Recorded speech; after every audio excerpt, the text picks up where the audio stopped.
Hello, Mechwarriors, and welcome to the Mechbay, where we fix your mech and fix your game.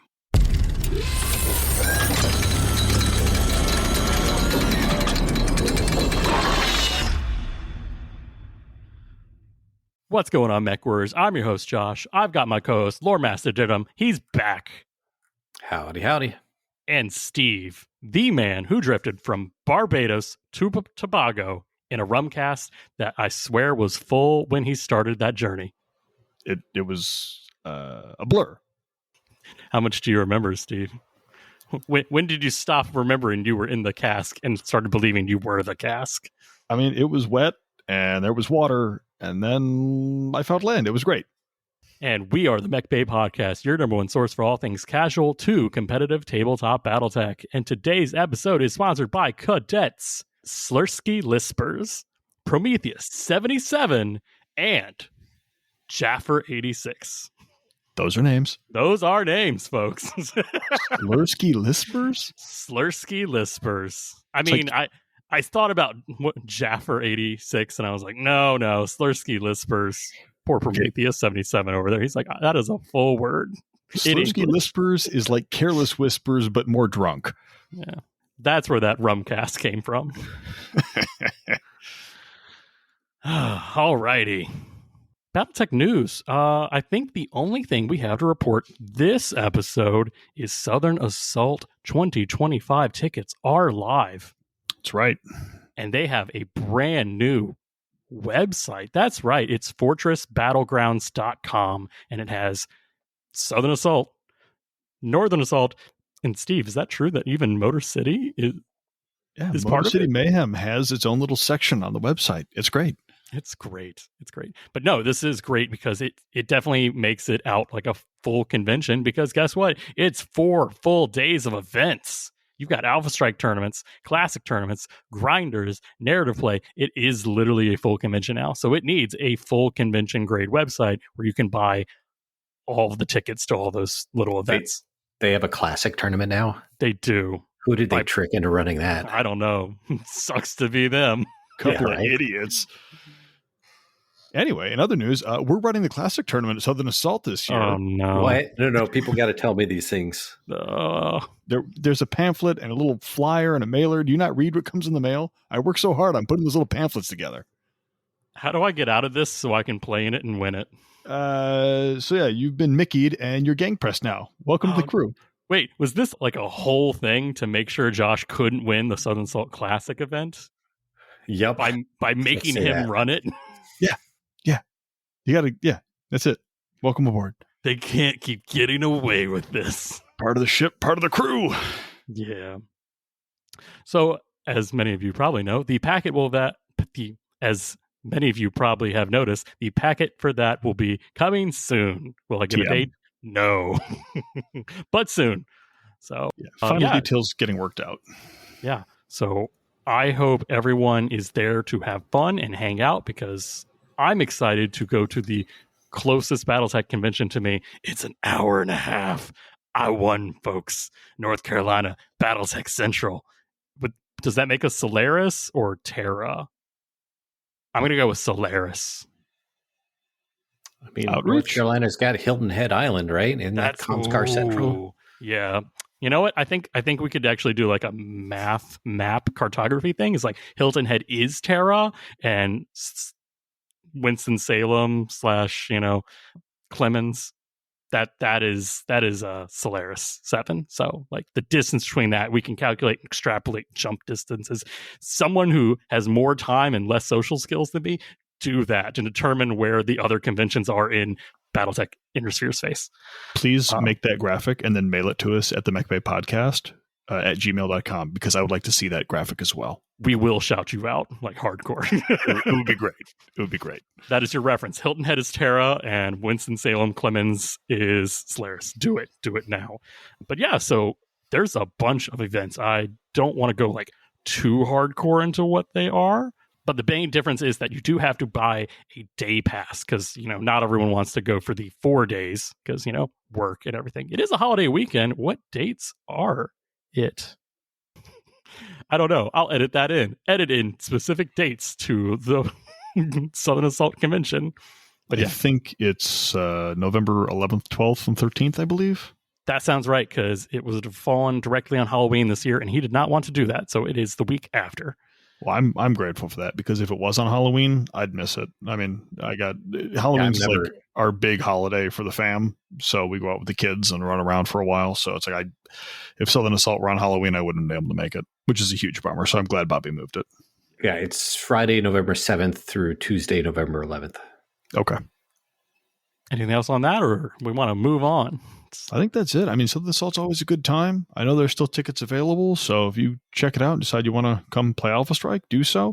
I know he's going to have grinders and other stuff too, so even if you just want to check it out for a day and come harass those of us that are there, we'll be around.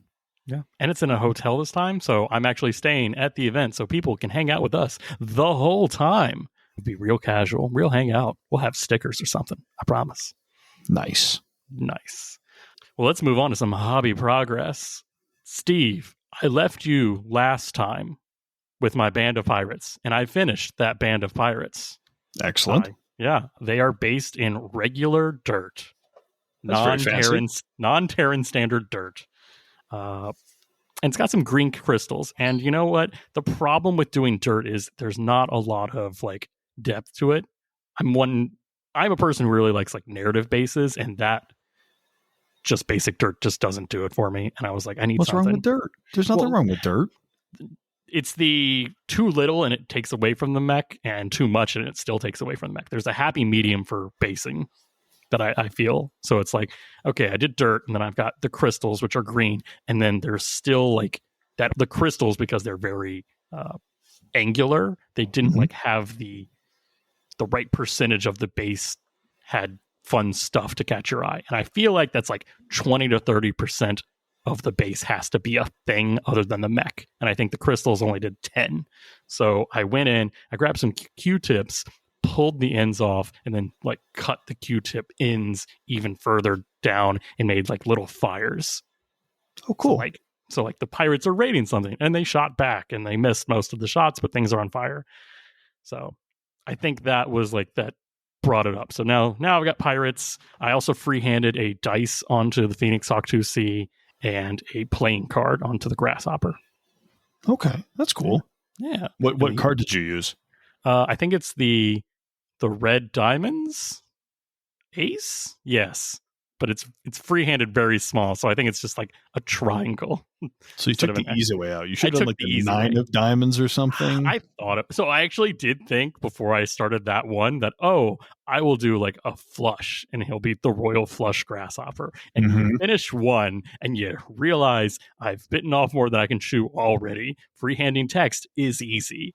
Freehanding logos and playing cards and a like cool folding motion. No. That was too much. But it was fun. And then the last thing I did was I got a little they're technically like model train trees.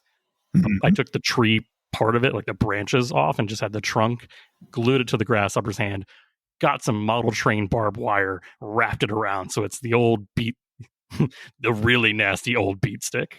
Got it. The old bonkerino. I know. So you took off the skull, though. You got rid of the skull bonker, and the original plan was to have it with a like skull flag, like a little flagpole with a skull Jolly on top. Roger.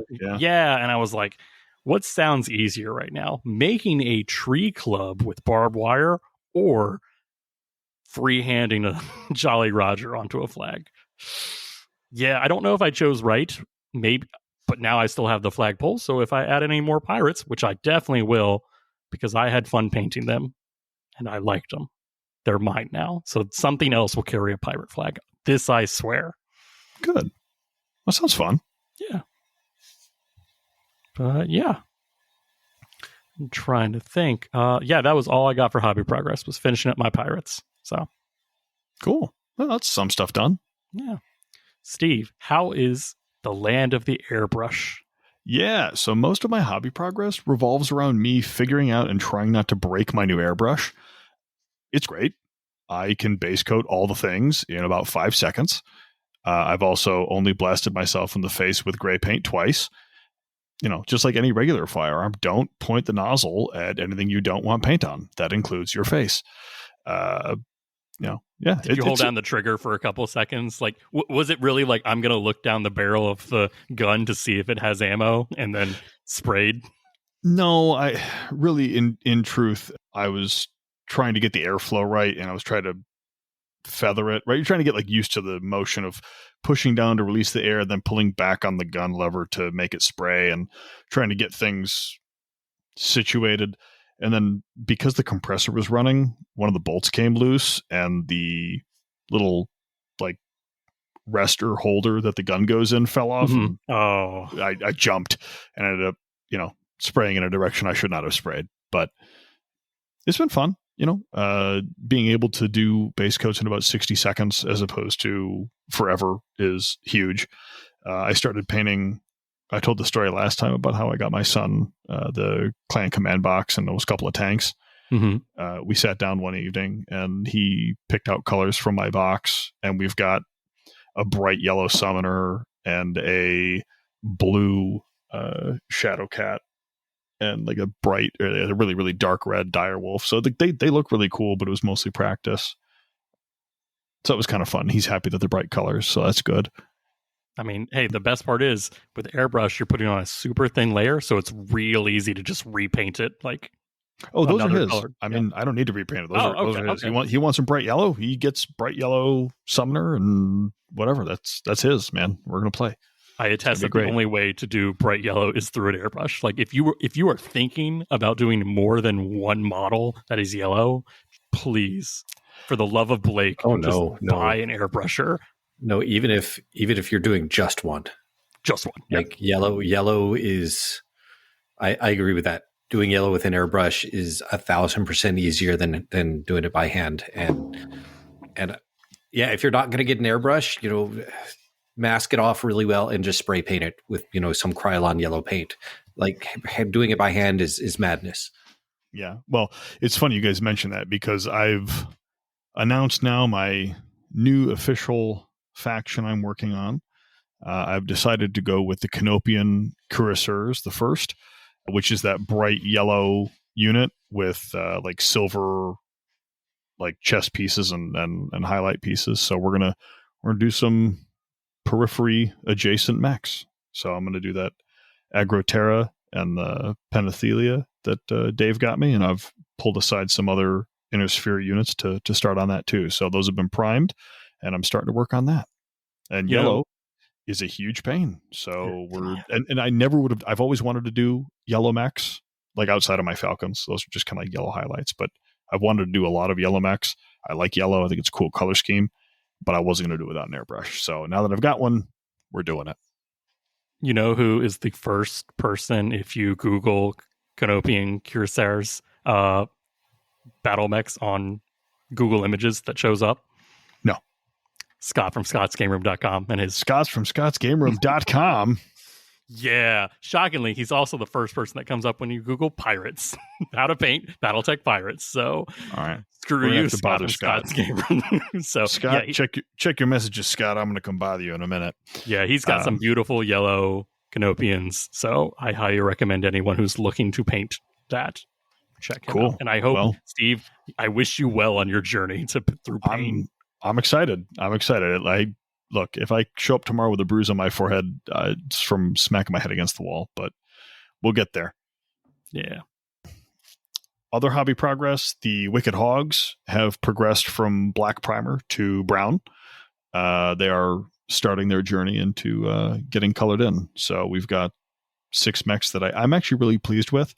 We went from a dark brown to a lighter brown, and then I did a really light brown dry brush, and it didn't look right. It needed a little bit more.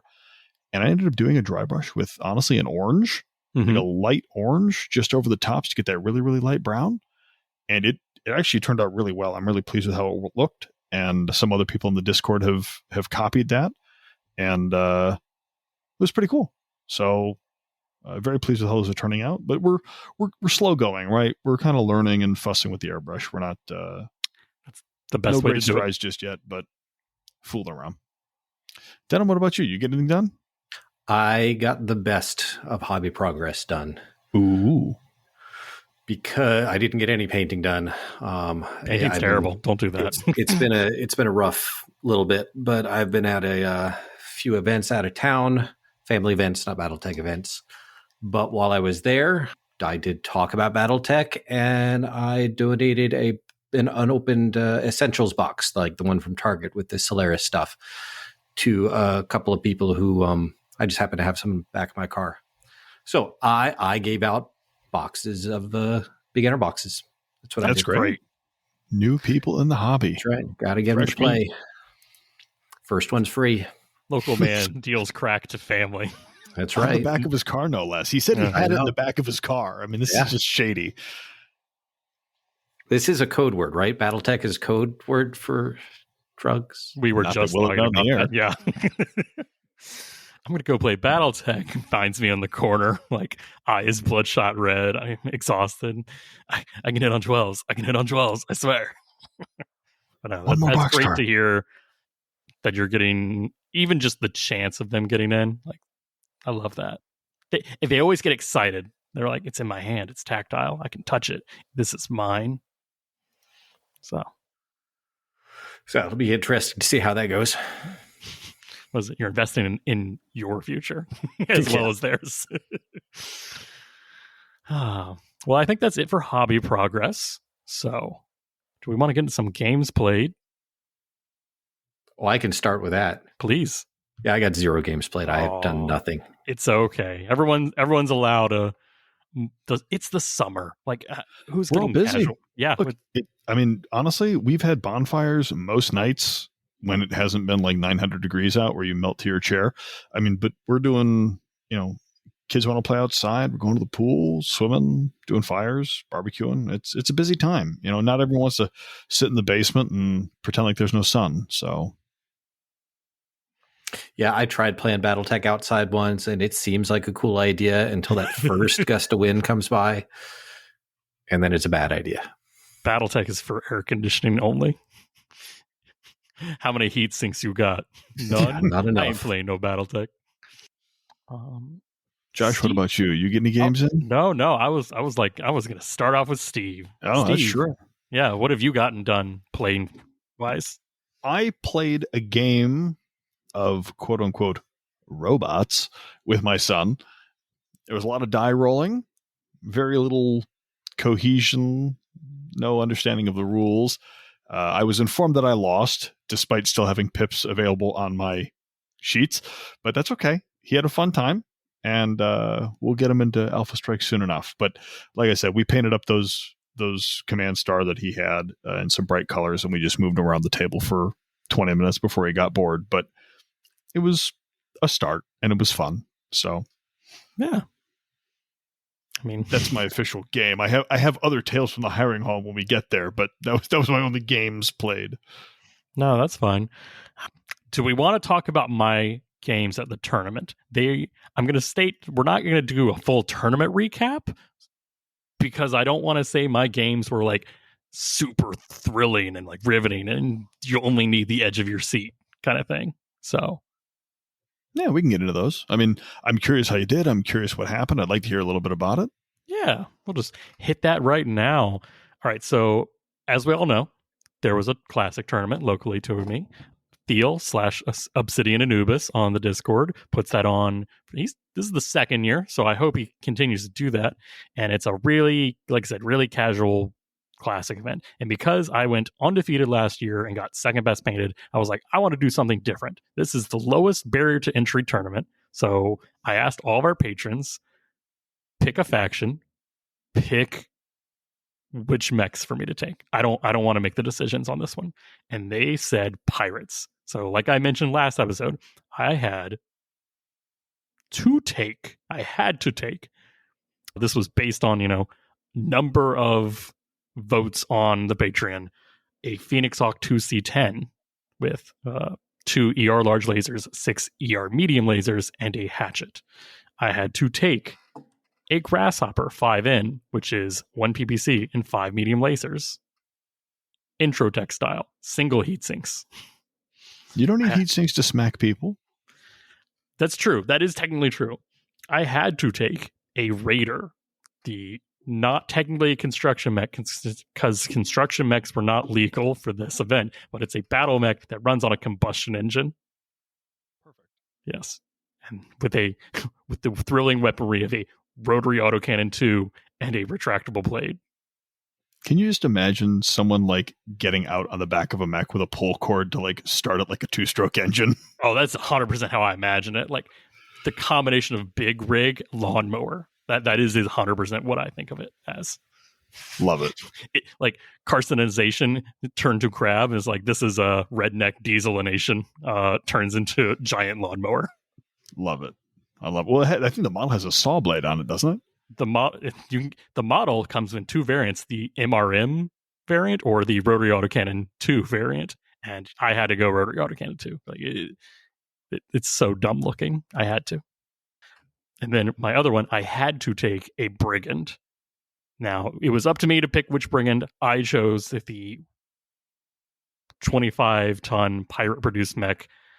That one has 2 ER medium lasers and 4 rocket launcher 15s. Nice. Yeah. Rocket launcher is very pirate. Love it. And to fill out my BV, I took a squad of Inner Sphere standard magnetic battle armor and a squad of groundhog exoskeleton battle armor. Technically power armor light. I know. So, all right, 6 units. They were all terrible. Yeah, I mean, they're pirates. The MUL's pretty restricted. It's pretty restricted. I did not know how restricted until I got there. And I was like, ooh, this is really restricted. I think we got like 114 units without including periphery general. Like, ugh. Nah, it's all right. All right. Yeah. It's all right. I mean, no. You pick pirates, that's fine. I didn't pick pirates. People that wanted to watch me lose picked pirates. No. You don't get to blame this on the patrons. They give us money, so we have to be nice to them. They're literally paying us to be nice to them. But the other thing is, you never had to say, hey, internet, pick for me. I mean, when has that ever worked out? You're going to end up with like Listy McListface or something, okay? If you do that, you've got to own it, win or lose. Like, you've just got to be like, this is what I'm doing. This is awesome. I'm here for the fun. And you just gotta have a great time whether you win or lose. Oh, it was because that's what we decided. Yeah, 100%. I will be staying with pirates as a faction that I can fill organically with trash mechs that don't really belong in more optimized factions. Like, why would they need this trainer mech? We play an ill clan. I need to shoot. It's like, bro, that's got an LRM-15. That is precious. You're going to the pirates. You're an MVP now. That is advanced technology to them. So how did your games go? So my games went well. My first game was against Jason Hansa. I had prearranged to play the man, the myth, the legend, Jason Hansa, because all of you guys have played famous people, quote unquote. Me, I get nothing. I play like cool players that are there to stop my face in. And so you got to play part-time Jingao pilot and amateur author Jason Hansa. Correct. That's great. Did he bring a Jingao? I hope he did. Not. He did not. No. Jason, I expected better. I expect more from my men. No, Jason brought a Pariah with a whole bunch of heavy small lasers, and 2 ATM-12s. Oh. That'll come in handy. Those are like, you're like, oh, he's got all these small heavy lasers. Oh, and 2 ATM-12s. That's the part you should have led with, Josh. Those are the important bits. He has a shootist with AC-20 and precision ammo. He's got a Royal Battlemaster with 2 ERPPCs and a bunch of pulse lasers. He's got a Fire Falcon with, I don't remember much about the Fire Falcon. It's not really important. And a squad of Salamanders. So he's got 5 units to my 6. I was like, that's fine. What faction did he bring? He brought Society, but it was a false flag Society. So he was actually using Society Mall compliance, but painted as, I can't remember, blood spirits. And then he would shine the UV light on them. The UV light, right? And the UV light would activate the Society symbols underneath. So from that's the look pretty of it, clever. Yeah, from the look I knew of it, about blood this, spirits. And it was amazing. My only problem with that is, to the average eye across the table, you don't know.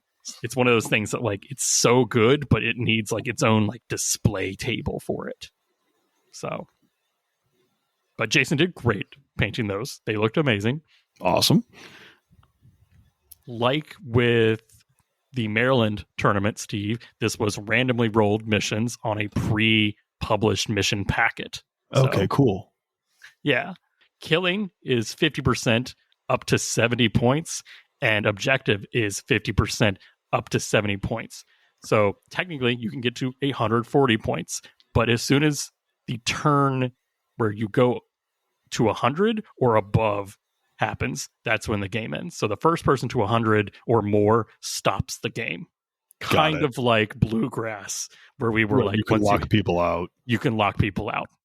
This one didn't lock it out. It's more just ends the game. Okay. No, that's cool. I'm curious how they split those. If there were any ties, I'd be curious to see that data. But how'd game one go against Jason? Well, game one is King of the Hill. So we are fighting, I want to say on the jungle battle mat, I should say. But we are fighting, this is what I do, hamburger style. So short or long edge to long edge, the short distance between us. Okay, sure. Makes for faster games. It makes for faster games. So there is one hill in that like nothing terrain corridor. It's in the middle. It's a level 2 building. And as long as you're within 2 of that, a unit counts. And whoever has the most units gets to score. Not tonnage, but unit count. Unit count. I was like, this is great. I have a 37 BV unit. Yeah, it counts. Yeah, so my thoughts on the strategy were there's no strategy involved. I just have to be within 2 hexes of this building and just get there. So you didn't, I'm surprised, right? I would think with strategy wise, you'd start calculating like, who can I push away from this building, right? Like the problem was there's a building in the middle and then a little bit of a hill. So there's like really only one side to go around the building. Okay. I can't shoot through the building, can't stand on the building. So my options are actually pretty limited turn one. Like if we don't want to, we don't shoot each other kind of thing. Mm-hmm. So how to play it out? Yeah, first turn, I just run up. I think the only cool thing I did was I jumped my grasshopper into some woods that were slightly adjacent. It couldn't run to get into the scoring thing. I was like, okay, grasshopper, what you do is you jump into a woods, you pull up a club. You don't shoot this turn. You pull up a tree. You strip the branches off that. That's your club. And it's like, cool. Did you only do that because you'd modeled it that way? I did. It was 100%. I want to do my goals for this turn were kill something with a raider, bash something with a club with a grasshopper, and maybe do some sweet leg attacks with the anti-mech infantry. So, and the brigand, I want to shoot rocket launcher 15s and things and make it explode. Like the Phoenix Hawk 2C, you can do whatever. I don't. Go do your thing. Yeah. So he runs with the Fire Falcon and his salamanders. I get my brigand and the battle armor in there. So we both like tie turn one, so we don't get anything. Turn two, everyone's in. Like it turns into a scrub. It's only 9 hexes away. It's not moving. We just all run up and all of our things are within it. I think the only mistake I made was I walked my Phoenix Hawk around the building. So I spent 2 movement points to turn and then turn again to try to get some early melee stuff on. He just focus fired the Phoenix Hawk 2C. Every single thing he had. I was internal turn 2. I had already taken an engine hit. I think I had lost 3 ER medium lasers just through crits. Not even like, yeah. So I was like, was that worth it? You know what? A 3-5 pariah will do that to you with a whole bunch of heavy small lasers and ATM 12s with high explosive. It's going to get you. It's going to get you. I was like, thankfully, I'm piloting 3 on that Phoenix Hawk. Did I fall down? No, I did not. But by that point, I was like, the next time he shoots, the Phoenix Hawk 2C is dead. Like, that's just how it be. Yeah, and happens. Yeah. So, ultimately, the Raider tries to shoot the rotary autocannon 2 to generate enough heat. It jams on the first shot. So the Raider's out for like cool melee.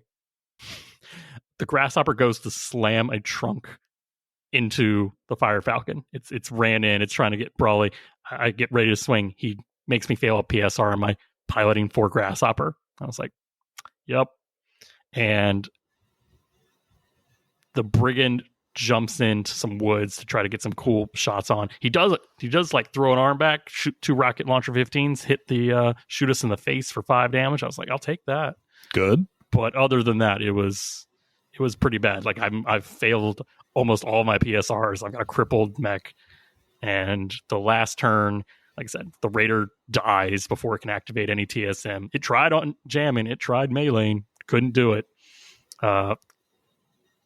The Shootist crunches the Brigand's leg off, misses with the AC-20 with precision, but crunches the leg, so I'm down. And the Phoenix Hawk 2C has taken a big circle route to try to get around the Pariah. Didn't really work. I should have just like jumped behind the building and stayed there, but I didn't want to give up a kill point. The last turn that anything really happens, the Grasshopper gets a backhand punch because he had shot the torso with the club off. Because you need both hands for the club. So as soon as that torso went down, the club went down. So I just give him backhand, and I hit that Shootist in the head for that 7 points. Shot, right? That I had previously shot. There you go. Like, yeah, I was like, that's the only kill I'm getting. This one, I got the Shootist, which was worth 16 points, and the objective once for 10. So I got 26. Jason, because he's crippled the Grasshopper, he's destroyed the Raider, he's crippled the Phoenix Hawk 2C, he gets 35. He never got the objective, but he technically won. Okay. Well, you just killed more. And you just killed more, yeah. That's how the society be, I guess. Yeah, that list felt... I never felt as much like I don't have the options, because there's no mobility involved. It's just there's a whole phase where he completely outdoes me with 1 mech, and I was like, that feel rough. Now, would the game have been different if you'd played hot dog ways, right? Short to short, or oh yeah, he completely admitted, he's like, I do not move as fast as you. The only difference is I have 4-6 things, and you have like 5-8 and 6-9. You can get on an objective and hold that ground, but when it's turn 2, we're already, all of us are able to punch and kick. No, that's so yeah. So like I said, good on Jason. He whooped the pirates as the society would. That Pariah is nasty. Everyone looks at the heavy smalls, but no one looks at the ATM 12s. Well, yeah, not when you present it like the way you did. I know. Oh, it's got a couple of heavy small lasers. That's and exactly 2 ATM-12s. Like, that's the important part. That is exactly what he said, that every opponent was like, oh, it's got a bunch of heavy smalls. And then he's like, all right, heavy smalls are done. ATM 12s. And I'm gunnery 3. I walked. All right, I need 7s to hit you. Half a mech is deleted. It's like, and he rolled good clusters. So like 72 points of potential damage. Yep. Gross. Well, good for you, Jason. Yeah, I know. And I was like, I'm happy to be losing. It just felt bad. It's like, dang, all that mobility I paid for worth nothing. Can't even activate TSM on the TSM mech. Did you get to retractable blade anybody? Nope. He died before he can punch. I'm gonna stay with that. He died before he can punch. Well, game 2 must have gone better, right?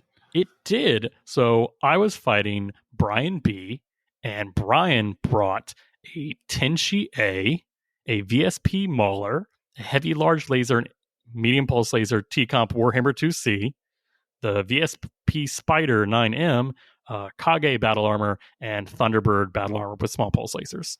Oh my. This was a Draconis Combine list, and anyone who's listening will be like, dang, Josh, that's what you fight when you lose and get 26 points? Yeah. Apparently he played Scott from ScottsGameRoom.com before, and Scott got some lucky hits that took him out. So, yeah, gotta do it. And what was the game mode you played? This was 3 objectives. Our favorite. I love it. I love this game mode. I mean, if you can't do 3 objectives as a Battletech player, if you don't know what to do, then I don't know how to help you. I can't fix your game for 3 objectives. I haven't fixed mine. Because we know the tactic. Go for all 3 all the time. All the time. All the time. Every time. Every day I wake up. Yeah, so the only choice for this one is one of the objectives disappears after turn 3. So you get to score it, and then it goes away. I was like, okay. Is it the first one scored disappears, or is it random which objective disappears? Oh. Yeah. Ooh. Yeah. Ew. Nah. I don't like that at all. Yeah, it incentivizes like going for 2 no matter what kind of thing. Yeah, I mean, still, that's kind of a... If I dedicate my force, if you have a slower force and you go for that objective and you get halfway there and then it's gone, like, oh, well, sucks to suck, I guess. Guess what, Steve? We got a little lucky, and the one he went for disappeared. Well, yeah. So on this one, I get to place 1. I place it behind as much mountainous terrain. I think we're playing like the Alpine mountainy map.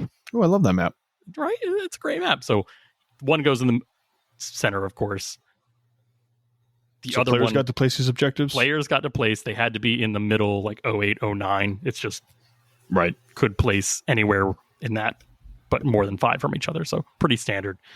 So yeah, I think he picked the first one, actually went in the little like ravine. So not actually on the center line where there's no terrain. I was like, okay, this is good. So then I throw my other one, like I said, next to the mountains nearest that. And then the last one went other side of the map. And I was like, cool, you can have 1. Whoever wants that one can have that one. But here's 2 right here. So how did it go? So you placed your objectives, and what happened? Well, there's only so many things I can do. It's not a great map. And he's got 5 large variable speed pulse lasers on it's a lot of pulse. On, a lot of pulse. 3 assaults. And I don't got 3 assaults. So I send the Grasshopper to the far one, be like, Grasshopper, there's nothing in you that explodes. Go either DFA a spider or beat the spider to it. And his big 3 assaults start marching up the middle. So I get a turn. No one gets on the objective turn 1. That's fine. Turn 2, I get on 2. And he's not on either. So I got 20 points right there. And I was like, that's great. It's a good start. That's a good start. Turn 3, I lose initiative. Best part about losing initiative in an objective game, Steve. You get to end the objective first. You get to move first. Yep. So that Grasshopper goes on that objective. I was actually surprised that he did not jump his spider on, but I think he was more concerned that I would DFA or do something just to like push him off. So I think he wanted to guarantee that he could, but with also backup of the assaults, like in laser range. He was unwilling to commit the spider solo, almost. Yeah, makes sense. I mean, a lot of players make the mistake of committing lights early, too early, without backup. And then the lights get deleted and everyone says, oh, lights don't do anything. You need to commit your lights after your assaults and your heavies have kind of gotten into the fray so your lights can go flank. Yeah. Spider is the thing you DFA someone else off an objective. Exactly. Because they always, unless the spider's deleted in midair, it's always going to displace the mech it's jumping at. Yeah. Believe me, I thought that. I think it was also a newer player not knowing all the options and answers for that, but he decided to jump behind me and get the VSP pulses in my back. I think he just thought he could kill me fast and get the objective second. Good news, that Grasshopper's got a whole lot of structurally, load-bearing heat sinks is what I'm calling them, going after that one. Yeah. Crit these. So you move around, you get to the center objective. You said one disappeared on turn 3? Yep. So the turn that the Grasshopper got it, scored it, that turn it went away. So I was like, cool. At the end of turn 2 or at the beginning of turn 3? When did it disappear? After the scoring of the third turn. Okay. So after 3 turns, it disappears. So you score it, it's gone. Yep. Cool. Yep. And then you got to have quite a bit of objective points at this point, right? Yeah. So turn 2, I have 20. Turn 3, I have all 3 objectives. I was like, this is great. This is great. And then turn 4, I still just have to stay on those objectives. So I jumped the Brigand and the Battle Armor of both like holding the one objective. And I was like, if he shoots some VSPs at one of you, you die. And the other one has to live. And the Raider's just sitting on the other objective, trying to shoot the Rotary Autocannon 5. No, the Rotary Autocannon 2 enough times to generate TSM mode in case things get squirrely. He's just hanging out there with his combustion engine. Yeah. Rolling coal on the objective. For real. It's like he's just sitting. Throwing 12 points of damage downrange, though. That's not it's not nothing to sneeze at. He hit twice, and he only got, I think, a total of like 10 damage So yeah. He's trying his best. Whole game, 10 damage. But he held that objective. So yeah, once I maxed, so I got all 70 of my objective points. I was like, cool, the objectives don't matter for me, but I can still like prevent him from scoring a little bit. But I also want kills now. Phoenix Hawk 2C, I sick on that Warhammer. I get behind him. I get the axe. I go internal. I don't do enough damage to take off the right torso, but it's holding on by one structure. Ooh. I was like, come on. Brigand fires the volley at the Tenchi. Tenchi walks down onto the center objective. I fire everything. I do a lot of damage. Nothing. Grasshoppers jumped around. Phoenix Hawk 2C is shooting into the back of the Tenchi, trying to open it up, because at that point the Raider has ran in and it's getting ready to torso twist and double punch that Tenchi for two 10-point punches. The VSP Spider jumps in and blows my gyro engine. I fall. Good night. Yep, and that's game.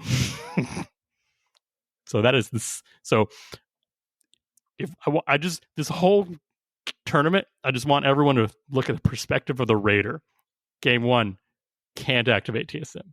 Game 2 activates TSM, but does nothing. Perfect. Yeah. Game 3. How'd you score game 2? Game 2, 70-28. I killed nothing of his. He kills the Raider and the Brigand. But he never got any objectives because he was just too slow, or you just had too many guys on him? Too many guys on them. Good blocking, good distractions, but also the map. He decided to just slowly to go as fast as he can. He could have started on the mountain, but he would have been like much more easy to punch or shoot. He went the cover route. He was a little wary, which understandable. Yeah. Okay. So that's a pretty big win for you. That's a 50-point spread. I mean, winning's winning. Now, were there points in this tournament for winning a game, or just raw points earned? It is a win-loss tournament, and then whoever tiebreakers on points. Yeah, tiebreakers on points. So whoever there were 6 people that statistically will win all 3 games, and then whoever wins the most points of those 3 games is the winner. Got it. But we ain't there to win. We playing Pirates. Yeah. How'd game 3 go? What's this? Game 3 was great. This is, guess what? Also 3 objectives. But these ones you pick up. Oh, okay. So like different 3 objectives. Yeah. The difference is you can't jump, you can't run. You can run, you just can't mask or supercharge. So you are limited to your base mobilities.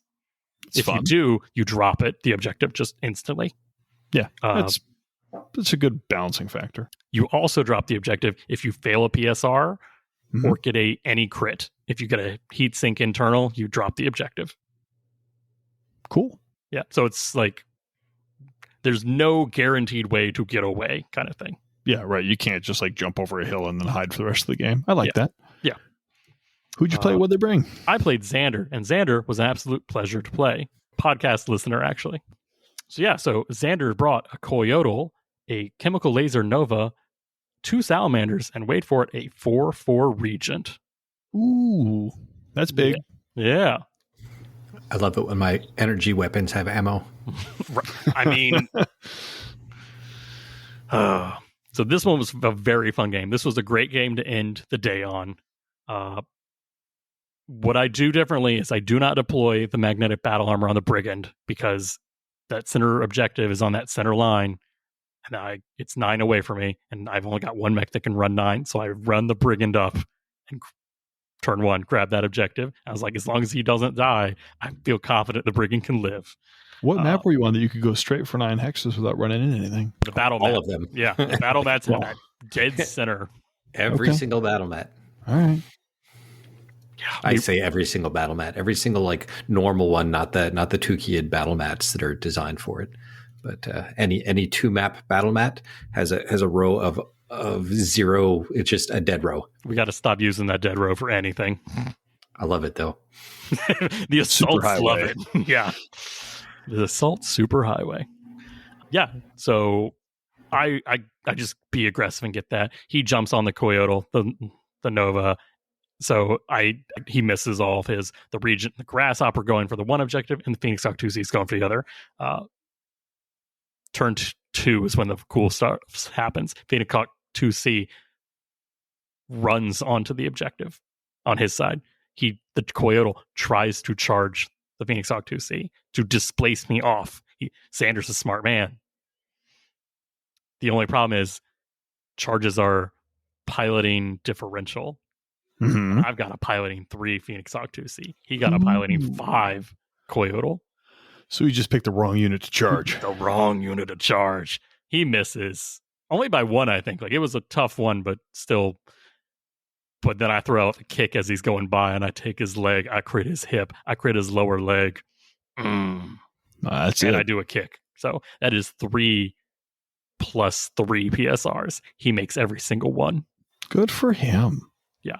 That's tough, man. Like, you get those the duplicative crits, and you're starting to roll. You start to sweat a little bit. You're like, I'm not going to pass 3 of these, am I? And then you do, and it feels great. Yeah. It was the most impressive thing I'd seen all tournament. The Grasshopper does what I do best. His Regent gets on that objective. I declare the DFA. I don't need to win. I just need to make sure he doesn't get that objective. Was it the right move? No, it was not. But I fail that. I stay standing, but I fail the PSR.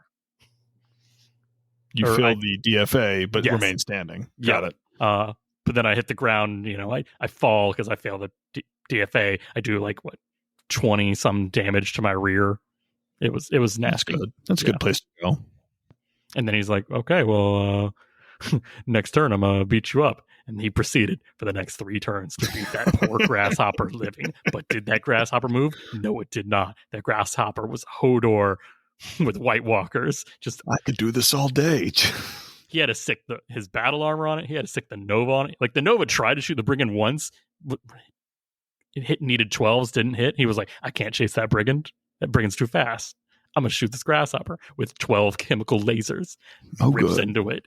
I fall every turn until that Grasshopper is fully cored out the hard way. Through the arms, through the side torsos, through the CT. But he held it until that game ended, till I'm maxed out. The coolest part, though, was the Phoenix Hawk 2C and the Coyote fighting. Because remember, he did not fall. I can be aggressive? No. I be defensive. I put myself 1 hex away from the board edge.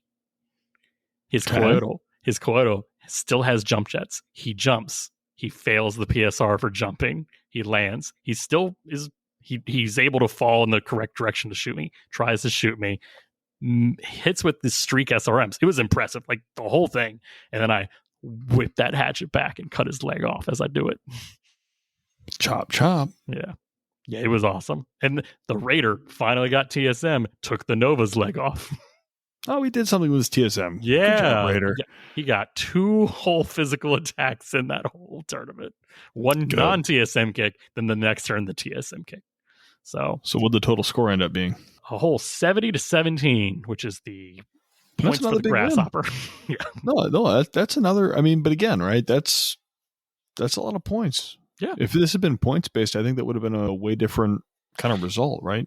Because it was win based. I mean, you were kind of the bottom tier effectively because you lost your first game, right? You get shunted down on the bracket, but still, 70 on 2 games that's 140 points. That's pretty good. Yeah. No, for list that only really does 50 damage at 7,000 BV, it's kind of rough. So me eking out 2 wins is great. I feel disappointed that I only killed 1 thing, but when that's half the scoring, I mean that's going to hurt you, right? I mean, yeah. So I'll take my 16th out of 36 place, but I went 2-1, so I'm in that top bracket. I just am the lowest scoring person of the 2-1, which I think is funny. Right. Well, I mean, your first game you didn't get very many points, so that's kind of expected. Yeah. Overall, you think people had a good time? Yeah. The winning person was a Liberty with Goonhammer. They got first with a Frank Reaches list. That's a group you don't see very often. Yeah, they're relatively local in Virginia, so you'll see them more often. Josh B got best paint. I got second best paint with a Federated Sons, and best sport went to Bashir. So cool. Yeah. Cool. The statistics of this one were the most common mech at 12 was a Spider. No. They're cheap and jump far, so not unexpected. Yeah, it hurt knowing afterwards that VSP Spider is cheaper than my rocket launcher Brigand. It moves farther. It hits harder. It's a -3 at 2 hexes away. Yeah. Yeah, I was like, no, the Brigand with 2 light PPCs and 2 flamers is more expensive than the VSP Spider. I was like, yeah, maybe the pirates will take a Spider next time. They got to catch one first. Yeah. A total of 9 dashers next. The other half of the I hate light mechs. Yeah. A couple of heavy strikes would solve that problem. Right? Yeah. And the third most common mech, this was a wild one, Tinshis. Huh. 3 large variable speed pulse lasers. There were 4 people that took that one. They're good. They a little good. My second opponent who took it, he said he originally wanted to take Sea Foxes, but when he practiced the missions, he just got beat so bad by the people that had taken it that he was like, no, I'm just going to take this list that went to Richmond City Open, which was the same mission packet. So, yeah. Okay. Yeah. A little bit of net listing, but so be it. Yeah. I mean, a winning list was a Thunder 1L, a Cyclops 10Z, a Charger 1A5, a Marshall 6FR, the Frank Reaches variant, a Spider 9M, and a Spider 8M. So that is 3 mechs with AC-20s with precision ammo, and 3 mechs with some variations of pulse laser or X-Pulse. It's a little brutal. It's a very brutal. That's why it's the winning list. You kind of need to see my face in this audio-only format to get the full response. There was like a sigh, but it wasn't just a sigh. It was a yeah. Yeah. I mean, I'm glad I didn't fight that list. How about that? That's fair. Thank you, Jason, for falling on that grenade and preventing Josh from having to fight that. For real. I'll take 2 and 1 if I don't fight that. Well, overall, you said you had fun. You think people had a good time? Yeah. Going back next year? I think a lot of people had fun. I think it's fun to see the locals like doing stuff, but I think I will say you could definitely see the arms race happen with the pre-published missions, like people practicing those specifics, and if they couldn't beat their opponent, then they had to like turn their teeth up a little bit. And by like the months of people practicing, I think the lists that were there to play were like so optimized and brutal. Like I was like, okay, I'm taking pirates. Like, good luck, me. Steel sharpens steel, right? And you kind of end up with that. This is why a lot of my missions are blind, because people will practice and they'll try to find ways to optimize things. And it's natural, right? People want to do well. It's a natural competitive streak in folk. So it's not always fun to go up against, but makes sense. It's a natural result. Yeah. Yeah, it definitely felt weird to fight up every list, like to know my list was completely not insignificant, but like you're on the back foot, right? I was the underdog. Yeah, you have some less advantageous technology. You have some less optimum choices in your list, but that's okay because it doesn't matter. It's not, you should be going to have a fun time. And if you had cool games where you got to punch something in the face and kill it, I mean, that's something cool. I will say my brain hurt at the end of the day, not because of like all the numbers I was doing, because I wasn't doing a lot of shooting. It was I have to place my mechs perfectly. I have no room to afford a mistake. If he gets a hit, like I have to do the math for every large variable speed pulse laser hit or like Regent AC-20 or LB-20. Like, it's like if they hit, that could be a dead mech. So it was rough, but it was fun to play with such a disadvantage to like, okay, what can I do? None of the normal options are good options. So I got to go to the non-standard options. I got a DFA. I got to throw rocket launchers. I got to hatchet things. Dust off the weird stuff in the back. Yeah. So sounds like a good time. Yeah. Want to move on to some Tales from the Hiring Hall? I got 2 games in. So I finished up the Wicked Hogs and their Scale 2 contract, which was pretty exciting. I got 2 games in against Carl, who played Op 4 for me, which I appreciate. The first game, we played a flanking mission, which is one of the newer ones out of the Hinterlands book. And that was one that I had not played before. So this was kind of exciting. This is the one where I have to move across the map, get into my opponent's deployment zone, and stay there for 4 turns, not die, and then try to kill his stuff. Oof. He brought the Caesar 5R and the Battlemaster 6R.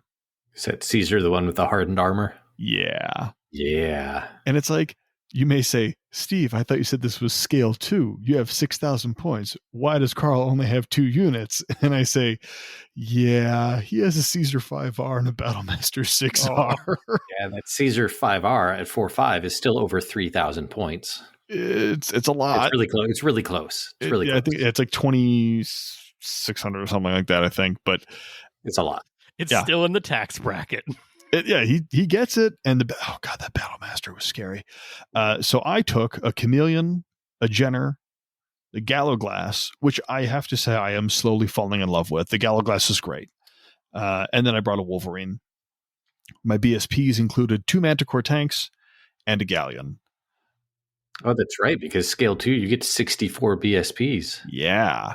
Yeah, per side. That's nice. And you're like, Steve, you didn't mention what BSPs Carl took. It's like, yeah, because he took all strikes. Oh. He took all strikes. And it was kind of brutal. My Manticores, my Galleon got absolutely destroyed by turn 2. My Chameleon and my Jenner are sprinting down the field because you have to have 50% of your forces in his deployment zone for 4 turns. And the game is only like 8 turns long or something like that. So you got to get your stuff on his side of the map early. And I was fortunate enough that I could get the Chameleon and the Jenner over there. And of course, I made a tactical error. I was all excited. I'm like, my Jenner. So fast, so sneaky. I can get behind his Battlemaster. Josh, are you familiar with what's on the back end of that Battlemaster 6R? Ooh. I'm not actually. Pick me. I'll call on Denim. There's medium pulses on the back of that sucker. Heavy improved medium. Oh, I'm sorry. This is the 6R. Okay. The heavy, it's the upgraded lasers. So I'm like, yeah, I'm going to get this guy in the back with my Jenner. Go, Jenner, go. And he goes, yes. When I finish moving, I go, uh-oh. Why is he excited? I'm in his back arc. Give me that sheet. I go, oh, no. The Jenner got cut in half.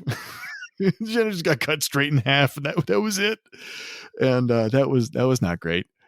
But thankfully, I was able to get the Wolverine in that turn. So I had the Chameleon, the Jenner in the first turn, or the first counting turn. The Wolverine moved in. The Jenner got cut in half. So that was my Chameleon and my Wolverine back there. And the Chameleon just took such a beating. It had no armor on its front. All 3 torsos were wide open. And it like limped into behind a level 2, so it could kind of hide. And thankfully, the Caesar and the Battlemaster were too slow to go get it. But we end up killing the Battlemaster with a lucky ammo explosion. So that's a huge win. And then the Caesar is just trucking, man. That heavy hardened armor is so tough to crack.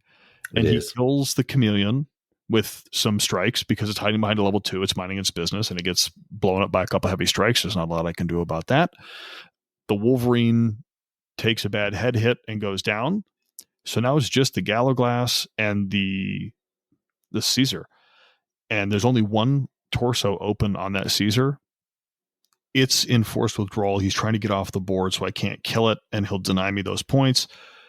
1 lucky PPC shot from that Gallowglass finds that left torso and puts the other engine hit on it that I need to cripple it. Nice. So it was, and this is one of those things where it's like, he was really into the game because it was really close, and we were like, he's blowing up my stuff. I'm, slapping against his armor, not doing a whole lot. And then in that last turn, he's about to make it off the map, but I just, you roll that 8 for that hit location, and then you roll that 9 for that critical hit, and you just happen to get that engine. And you always got to stay in those games, right? You gotta fight them out because you never know what's going to happen. he was doing the right thing though, because it's the difference between, because this is hiring hall. These are mercenary games. It's the difference between getting that damaged mech off the map and repairing it to fight another day, and losing it to just being it salvaged by the opponent. So saying, "Hey, I'm in force withdraw. I'm actually going to pull off. I'm gonna get out of here." It was the right call. So, and I felt bad because I baited him. I baited him just to come after me a little bit further away from his deployment zone, so he couldn't get off the map. That adds so much. It adds a whole nother level of excitement to the games. Like the whole baiting game, like that's another layer that doesn't matter with like just pick up games, but it does matter here. So to pull that off, like that's a victory. Yeah. It was a learning moment. Well, and the thing is, he admitted after the fact that he was just bummed that I got the lucky hit, but it was like overall the game is very close. And Carl has not played a lot of Classic, right? He's very new and he's doing very well. And I feel bad because you'll see in the next game too, right? A couple of lucky hits and a little bit of bad luck has turned games around for me in the last couple of weeks we've been playing. So I think he thinks he's worse than he is, but he's good. He understands movement. He understands how it's supposed to go, but his dice luck has not been very kind to him. So we then played the second game, which was a pursuit mission, which I just don't like this mission. It was scale 2, so at least I had to cross 2 map sheets. This is the one where I have to run across 2 map sheets. So at least made it a little bit better because it was further to go rather than even scale 1 will be 2 map sheets. It's incoming change, I take it, or that's how we always play it. That's how we play it. We've always played you have to go there and back because it makes the game better. Because just one map sheet seems way too small. It is, but not seems. It is. Yeah. So scale 2 at least has 2 map sheets. So we're running across 2. I brought the same mechs, but my BSPs, I took 2 Shrek PPC carriers, with the idea being that I get 1 turn to start moving across the map, and those Shreks are slow, but he has to come in off that map behind me. So my Shreks can be in short range when he comes off the map, and he's got to deal with them right then and there. He can't leave them. But for this mission, he took a different battle master, an archer, firefly, and a chameleon. So he's trying to chase me down. Again, Carl did not take any BSAs. He did take a couple of BSPs. He took 64 points of landmines. Ooh, yes. And they were scattered all over the map. This was possibly the most nerve-wracking game that I've played because I'm running, I'm moving, I'm jumping. It's hard for him to shoot me. I can hide and cover. But all the places I want to go, I have to anticipate being mined with heavy minefields. You're just playing Russian roulette with battle mechs now. That's really what ended up happening. It was kind of like, okay, I move here, and like I look at him for a response. I'm like, is he smiling? Am I tracing a line over a minefield? It was nail biting. I did not like it, but it was like that rush of like, I don't know if I'm about to explode. Really, the highlights for this game were, I'm like, all right, my goal is get the Jenner and the chameleon across the map, and just as fast as you can. Just get half your units off and be done, and just leave. That didn't work out so well because the Jenner on turn 2 found a heavy minefield. Oof. And heavy one too. Oh yeah, heavy minefield. 30 points of damage. Jenner's legs do not have 30 points of armor, and he lost both legs and promptly splotted on the ground. And this left me in a bad spot because now I have to get the Wolverine across. And the Wolverine, now this Wolverine that I do have has mask, so it can run 10 if it absolutely has to. But that's 10 hexes that might have mines in them, and I don't really like those prospects. So I started opting to just jump at 5 hexes at a time, and then I just risked where I was landing. See, landmines make the pursuit just a much more fun game. Yes, much more fun. The best game of pursuit that I've played thus far. There are 2 highlights in this game. One of the Jenner exploding was pretty good, but those PPC carriers, like I guess it's technically turn 2 when the Battlemaster comes out of the map, they dealt 60 damage to the Battlemaster in the first turn it was on the map. because they're 3 clusters of 10 apiece, and it was short range, and I paid for the skill upgrade, so they're just they hurt that Battlemaster very badly. He kills one of my Shreks, which was a shame, and then the Shrek moves into a hex, and he just about jumps out of his chair because it rolled into a light minefield. You're gonna hate me. Oh, what? They don't set off mines? Only mechs set off mines. It's okay. The more we learn. Yeah.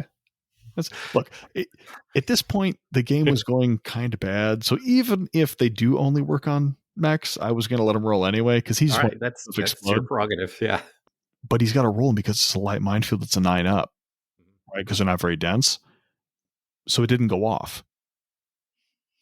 So then he decides he's going to DFA it to force movement and displace it into the adjacent hex. Oh yeah, which has another minefield in it. Oh no. So I roll, or rather he rolls for the minefield again, and it doesn't go off. But he fails the PSR, and his chameleon lands in the hex that has light minefield. So now he's got to roll to see if the light minefield blows up his chameleon. That one, the Shrek doesn't set him off. The chameleon absolutely does. And then he rolled above a 9, so his poor chameleon hit the ground and then landed on mines, and he blew up his own chameleon. I love it. So I guess technically the tank didn't set off any mines, so we didn't break any rules, which is great. And then the chameleon did set them off and then explode. So that was probably the highlight of that whole snafu. But again, the Wicked Hogs made their way across the map, completed their objectives, and now that I'm done with the level scale 2, I think I'm going back down to scale 1 because I think I bumped them up a little too early. But we got a nice payday out of it, so the Wicked Hogs are in good shape. I think I gotta roll on that random mech table to see what kind of toys I can bring home. Yep, I enjoy scale 2 battles. I think they're really, really nice, really fun. You get a lot of toys with them. Yeah, I think what I find difficult about them, and this is just I think a nature of Hinterlands games, is that I find it very easy to get 1700 BV units and not so great finding 13 to 1200 point units to like match those. So getting 3000 points or at least close to is much harder to do.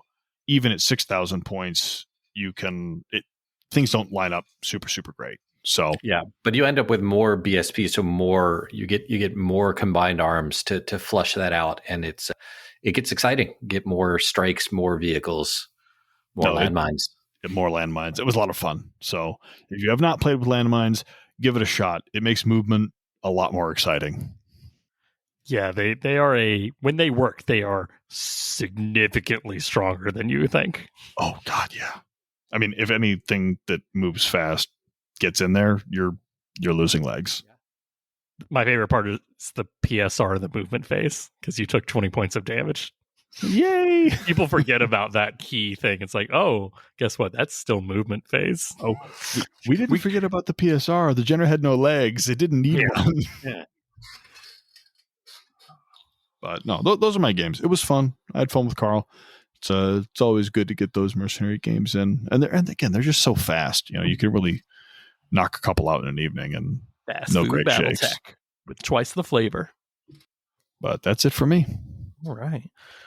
Well, normally we'd have some fan mail, some upcoming events and everything, but I feel like we've covered both of those right now. So we're going to take a quick break, then we'll get back to talk more about pirates, because you know what? If I had to play with 3 games of them, people are going to listen about them now.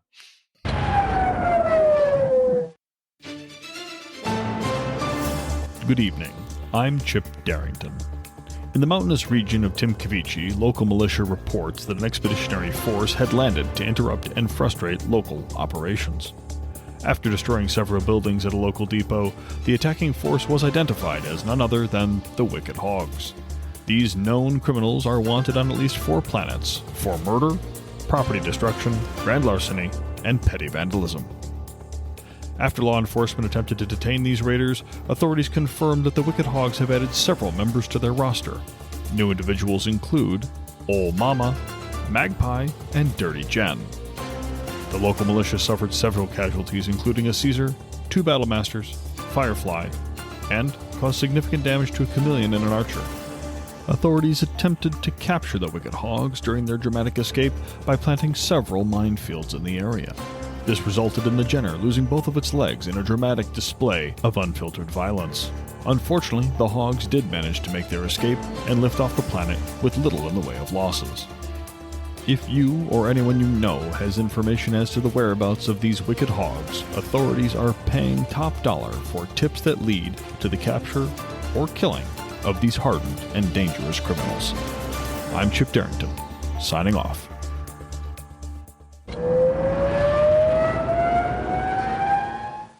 And we're back. Yo ho ho. Did you hear about the new pirate movie that's coming out? It's coming out soon. Of the Caribbean 12? They got Natalie Portman back? It's rated R. Oh. Boo this man. I am a dad. I'm allowed. I've got to do that. You know, these people they come for the mechs and they stay for the bad dad jokes. They suffer. If listening to the commercial wasn't bad enough, then they have to listen to that. It's good. Yeah, so I figured we would talk about pirates because they are an unloved, but I would say almost necessary element to Battletech. And rarely do you get to see them played on the table as a faction that hard locked into that faction. Like, I literally thought, like, oh, this is just like Scott's list that I fought last year at the Triangle Tournament, who took pirates. But he took some fancy pirates. Not scurvy-ridden. That guy's got a peg leg pirates.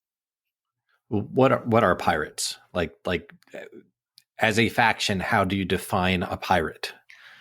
I mean, the easy answer is what Master Unit list tells me is a pirate. The hard and that's the wrong way to do it. I know. The hard answer is anything else. Any disgruntled employee that left with a piece of company property is a pirate. Old disbanded mercenary units that couldn't quite make it, so they drop contract and start raiding. Exactly.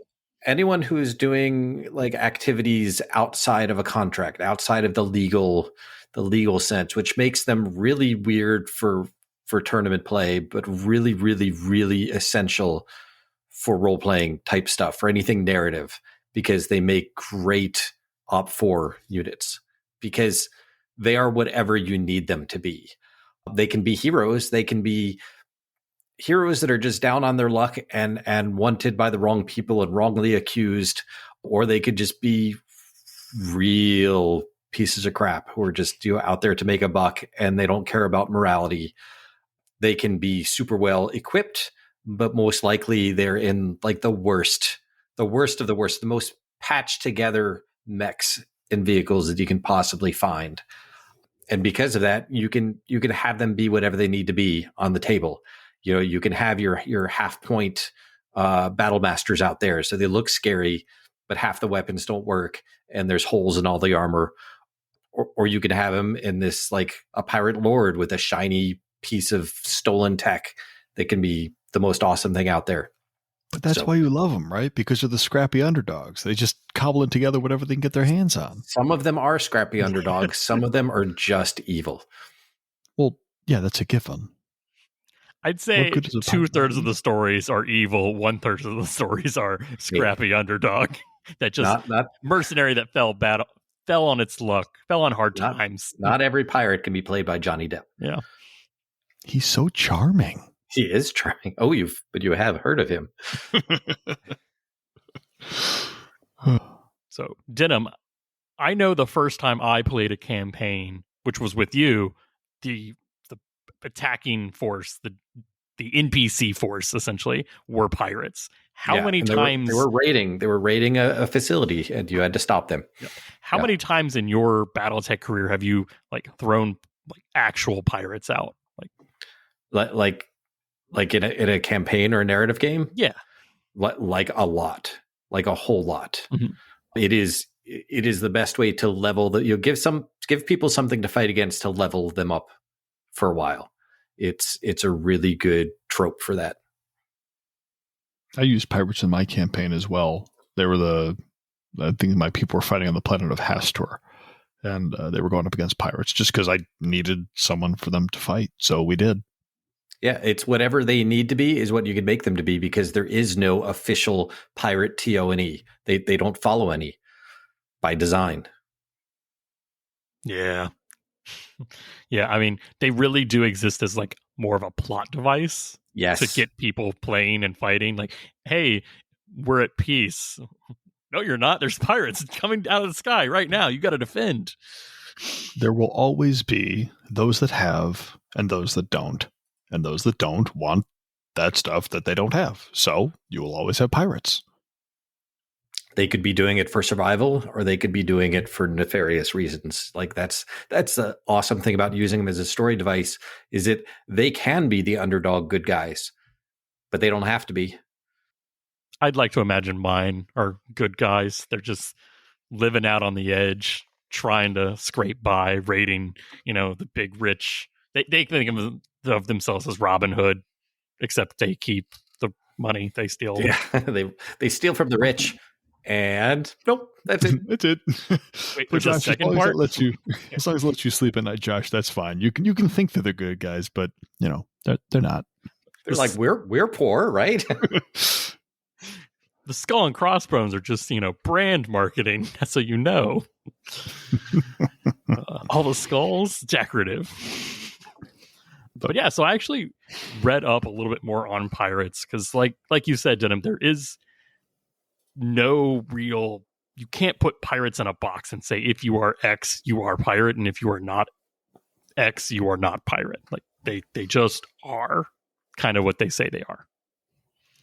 Don't you mean? I think a lot of pirates, many pirates who are out there being pirates, don't realize that they are pirates. Like they are pirates because they play as pirates, but in their mind, they're not pirates because they're good guys. They're just down on their luck. Steve wanted to interject with a dad joke there. Oh, I did. You said they are what they are. I said, don't you mean they are what they are? Sorry, I'm not rolling my R's enough. It's the one rule of the episode. We have to roll every R. But yeah, so thankfully there is shockingly a book that has pirates, and it's kind of like my inspiration for running these. The field manual periphery with the dumbest art on the cover. And when by dumb, I mean most amazing, because there's a hunchback with like an eye patch and like a hook hand, like a claw, like a claw stabby blade hand. It's just got like stuff on it. And I don't know what the mech next to it is. I think that's the best part. It's just whatever mech there is with an axe and just like shooting a laser at it. I was like, this is amazing. This is exactly what I imagine pirates to be. Like, born in the periphery, will die in the periphery, will never know the joy of being in the inner sphere. And if you hadn't said you didn't know what it was, I know what that mech is, but now my mind is blank. But I know exactly like the mech that's out there with the axe. Like I know that mech. Somewhere in the deep crevices of Denham's mind lies the name of that mech. But it escapes him. I'll let him think about it. He's welcome to interject as soon as he knows. But yeah, so I looked up a little bit more. I did not know that the most common pirate like group size is company. Like that felt a little larger than I actually expected. Well, because you don't have any quality, so you need a lot of guys. Not all those pirates go home, Josh.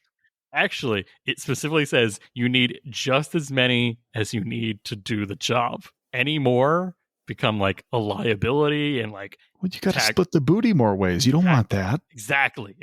You want just enough that you can raid, but not too little that you get creamed. Like you want just enough backup. So it's a wild like sweet spot for a pirate band. And I was like, okay. It specifically states if you go larger, you're just a bandit kingdom. Like you probably have a city or planet or under your control, in your grip. I was like, I actually brought up my PDF of it's a banshee. It's just a banshee with a hatchet. Okay. It's a big banshee, or I guess it's a big hunchback. Banshees are big. Yeah. Thank you, lore sir. Lore master did them. Thank you. That's right. But it makes sense that a pirate is only a company-ish, because any bigger than it's going to be something else. They are mostly mech based, which kind of makes sense. It's the people that can run away with a mech. I feel like, oh boy, I'm going to run away with my tank. Like that doesn't really work in a lot of places. Yeah, not to mention if you do get away with a mech, you can go to the periphery where mechs aren't as common, and you're not likely to have like militias defending the planet, so you can get away with a lot more. Yeah, you can beat things up. If you've got a mech and they don't, you can beat things up. I mean, mechs really are the king of the battlefield. So preferably one with hands, though, because you got to grab stuff, pick up that loot. It specifically outlines you want mechs with hands in your pirate outfit, and I was like, yeah, you just reach into the bank building on some poor planet, grab the whole vault. You'll take it with you in your hands. You're just gonna carry it off, like raiding the fridge at 3 a.m. No one cares. Look, if you've got a drop ship and you're 3 months out from your next stop, I mean, you can chisel away at that lock and combination on the vault all you like. You'll get the booty eventually. And just because you have a company of mechs doesn't mean you have a company of 100% mechs. Like, some of them may be missing limbs or whole armor sections or weapon systems. So it's not like a house company. Yeah. No. Yeah, it's I've got what I've got at this time. What happens next week is up to that.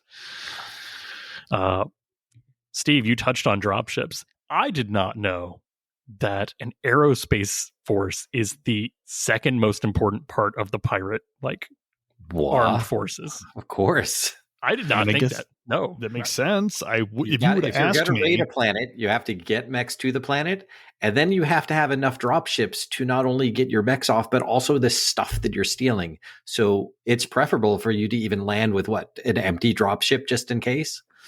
And then you got to have air cover for that. Not only do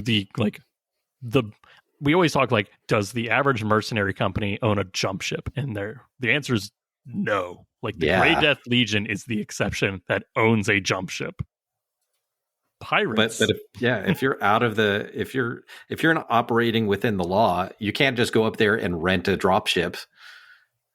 So that's a big fun part of the story, right? Yeah, I just did not think the pirates that are pirating, that are hardcore pirating, they have a jump ship and they have a drop ship or two or multiple, and it's man, would I rather be a pirate company that can go wherever I want, or the mercenary at the whim of my employer?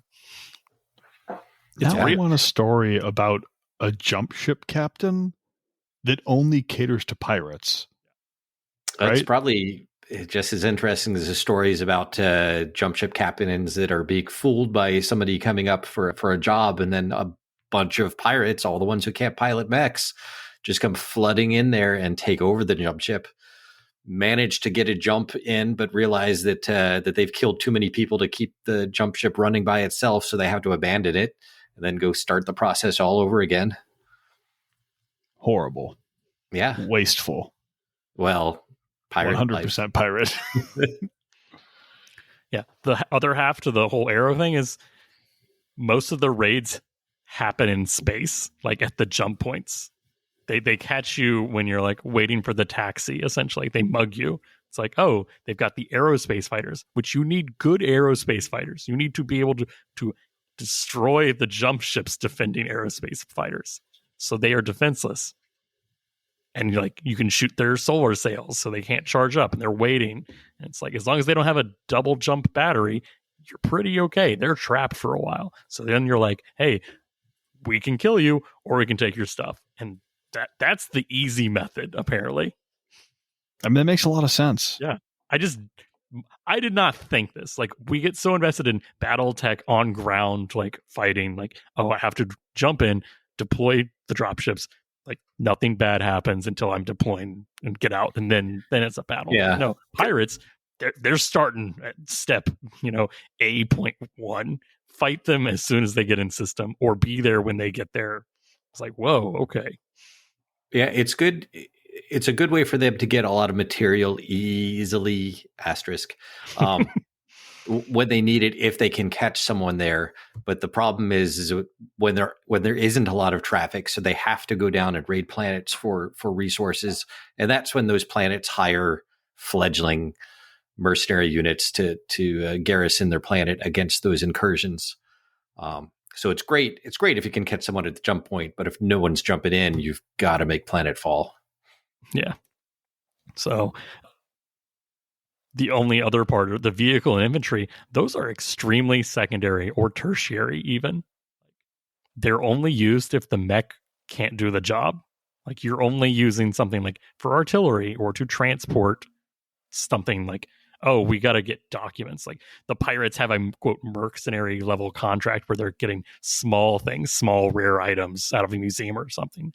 Can't use the big mech hand to grab the fragile stuff. It's like, okay, we need infantry and a hovercraft. That's the only vehicle we need for this one.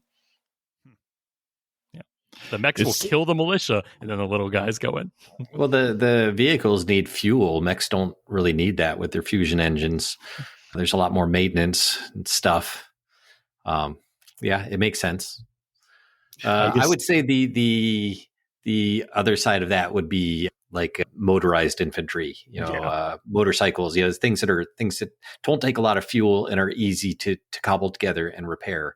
But like tanks, not so much. Motorcycles, jeeps, yeah. Battle mechs, yes. Yeah, I think my favorite was I think my favorite specifics, like, oh, you need someone for artillery. You need something for assassins. Oh, you need a torturer. These are the only jobs where you need infantry. I was like, okay, yeah, technically makes sense, but this is battle tech, not torture tech. We're here for the robots. We're here for the explosions. And then it gives a little bit of details on how most of these happens, which is mainly the lying, the cheating, and the bluffing their way in. Like a pirate. Like a pirate. Like they're not announcing to the planet, we are pirates, surrender all your stuff. No, they're like, oh, this is the Great Legion's third company. We'll be there for a defense contract in 3 days. And they get there and pirates hop out of the dropship. Like, surprise. Yeah. Yeah, apparently radio signals and IFF scramblers exist, so it's like I like to think that every single pirate band, like every generation or so, thinks that they came up with the wooden horse, the Trojan horse idea all by themselves. They're like, they'll never suspect this. This is brilliant. We'll build a giant rabbit and wheel it out there. It actually tells about a story of them getting a dropship, making it beat up, like taking panels off, rust, like running it through the washer, and then just leaving it out in like a regular like jump ship train area, being picked up, taken back to a planet, and then the pirates that are inside jump out and grab all the stuff, and then jump away with the actual working dropship. I was like, what? No one would. Love it. I love it. Such good RPG ideas. And the best part, I was going to say the best RPG ideas. This is where you have those black market tech shops that we got to enjoy in HPS Battletech with all the cool Star League lasers and whatnot. Oh no! Yeah, when I played HPS Battletech, the pirates did not like me because they were easy early contracts. So I beat them up a lot. I made them feel good and was like, I want the good tech. Yeah, but eventually they do give you some good stuff if they're happy with you. They were not. Yeah.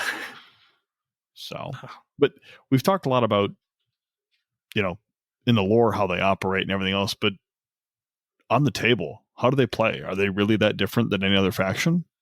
I mean, I don't want to say they are the worst of a faction, but they have very limited availability, like we talked about. If you are using like actual printed material availability, like they have really only access to periphery tech. They can't maintain the good fancy tech, like your clan ERPBC that needs 5 hours of maintenance for every one shot that you do. Like they don't have that. They don't have the tech level to do that. It's like, yeah, it's really easy to bring a larger force like BV wise. than you should have, but then also say, yeah, but these guys only have a quarter of the armor on them, so they're easy to kill, even though there's like a big number of them. So they're great for horde type missions.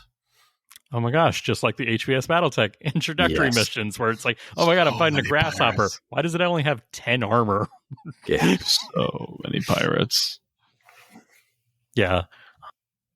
Most of the tech that you have is just like a whole era out of date. Like you get as things, just percolate throughout the sphere, it's like you get whatever everyone else already had and then isn't using anymore as the was it C tier and D tier mercenaries start throwing off their shackles and joining you in the periphery, because all the good stuff is too heavily guarded because it's useful. Mm-hmm.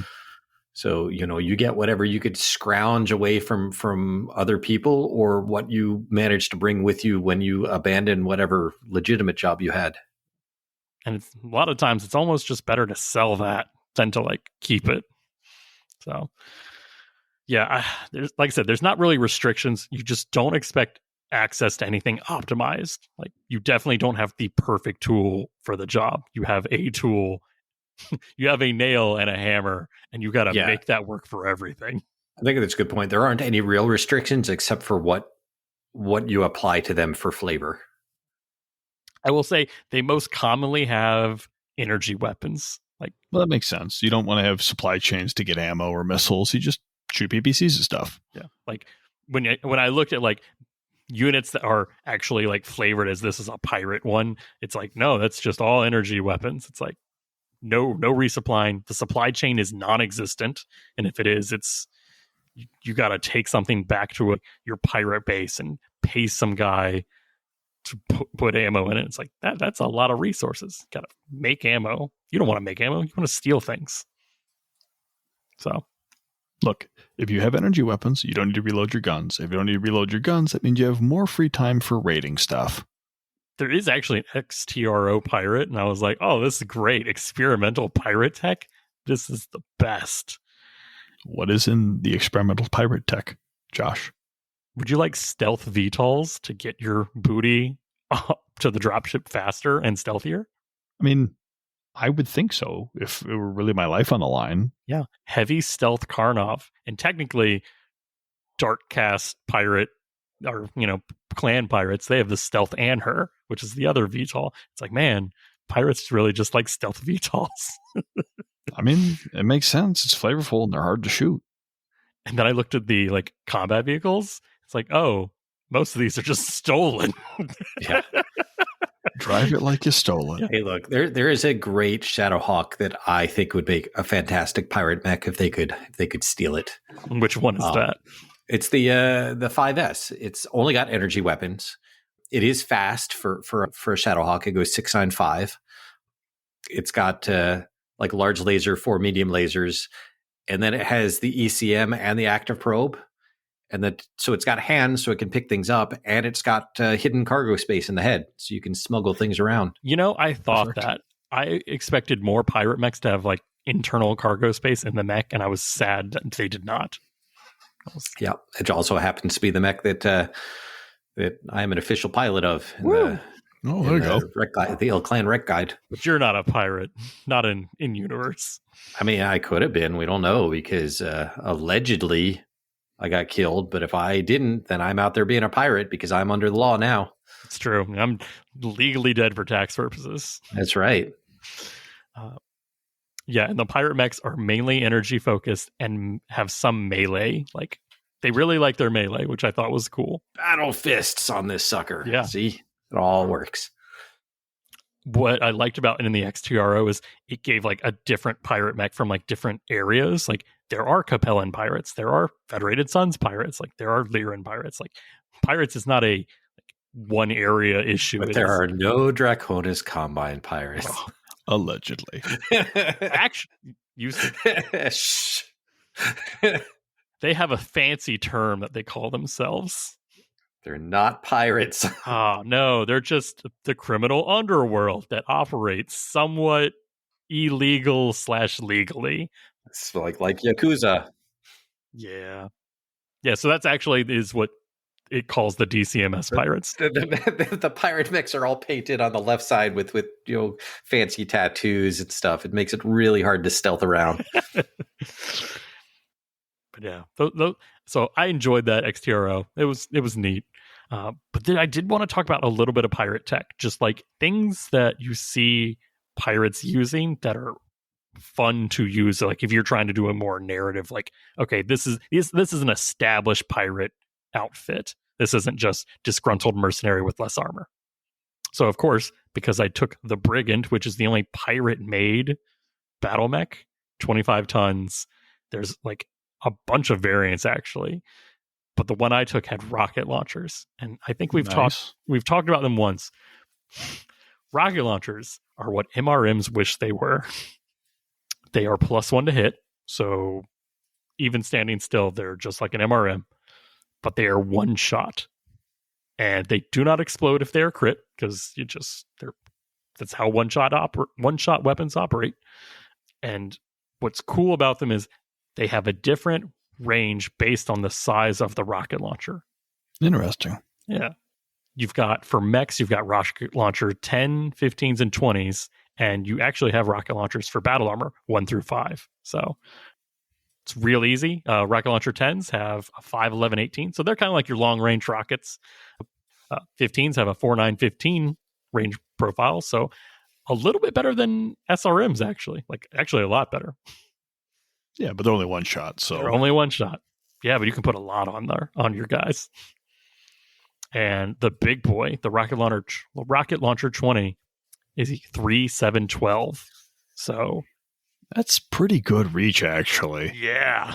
I was like looking at these, I was like, oh, rocket launchers are stupid. Then you realize, oh, that rocket launcher 20 is 1.5 tons.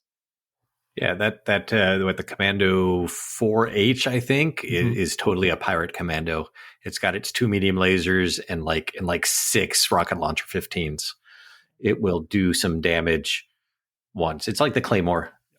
Comparatively, it came up on the Mechbay podcast Discord, one-shot weapons are bad.